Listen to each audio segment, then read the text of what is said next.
Viewer discretion advised. This program discusses true crime cases and contains sensitive topics, disturbing details, and graphic descriptions that may be upsetting to some viewers.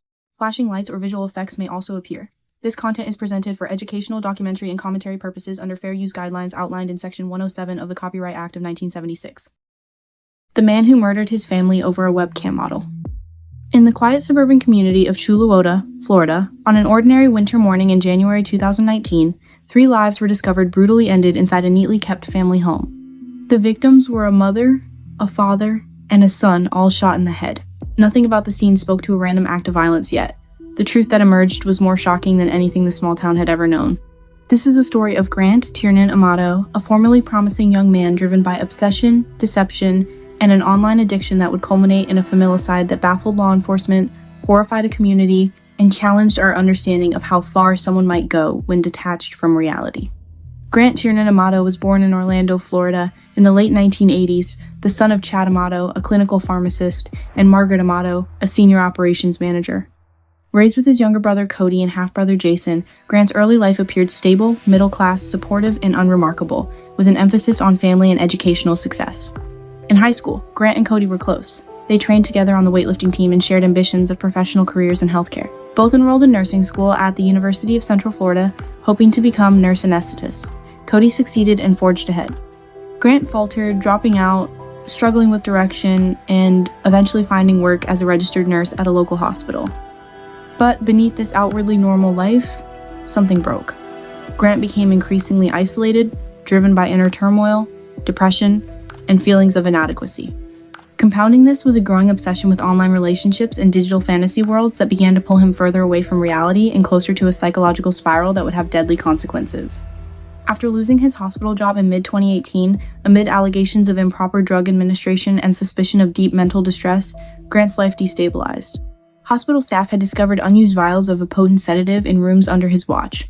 Although charges were dropped on some counts, he was terminated from his position, a professional and emotional blow that left him adrift. With time on his hands and identity deteriorating, Grant developed an intense online fixation. Through the adult streaming platform MyFreeCams, he met a foreign webcam performer, a model from Bulgaria who used the alias Sylvia or Sylvie online. He believed this woman was his soulmate. Night after night, he purchased tokens to speak with her, spending hundreds of dollars a session. Within months, he had siphoned hundreds of thousands of dollars of family money, forging credit cards, draining accounts, and lying to protect his secret. His parents attempted intervention, hiring therapists, setting ultimatums, but Grant clung to the illusion that his online relationship was real. Reality blurred. And when his family finally demanded he cut ties with the webcam woman, the confrontation ignited a tragic crescendo. On January 24, 2019, while his mother was seated at the family computer, Grant shot her in the back of the head with a handgun he had acquired months earlier. Minutes later, he shot his father in the kitchen. Then, using his father's phone, he messaged his brother Cody, luring him home from his hospital shift before killing him in a storage room near the garage. Police later found the victims scattered throughout the house, the mother at her office desk, the father on the kitchen floor, and Cody curled in a fetal position in his scrubs. The entire scene was chilling and silent, a tableau of executed bodies interspersed with casual minutes of what had once been ordinary life. Cody's co-workers grew concerned when he didn't arrive for work. They called for a welfare check, and deputies responded the next morning. No one answered the door. After entering the locked house, they found the tragic scene and Grant was gone. Tracking his movements through digital and financial records, law enforcement located Grant in a nearby hotel, his father's credit cards still in his possession. He was immediately taken into custody. In questioning, Grant offered conflicting stories at times, maintaining he wasn't present during the murders at others, recalling absurd details that contradicted documented evidence. He denied knowing what had happened, but offered no expression of concern for his family.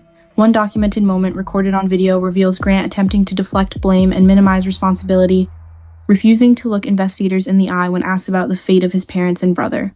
His responses were unemotional, almost rehearsed, a chilling example of how obsession can override conscience entirely. By mid-2019, the prosecution had built a case linking Grant's online addiction, financial theft, motive, and opportunity. The jury convicted him on 3 counts of premeditated first-degree murder. Life sentences without the possibility of parole were imposed for each count. At sentencing, when asked if he felt remorse, Grant offered a detached reply. "My family has been blaming me for months for ruining their lives, so I might as well be blamed for this too." His chilling words reflected a psychological unraveling that began as youthful aimlessness and ended in unforgivable violence.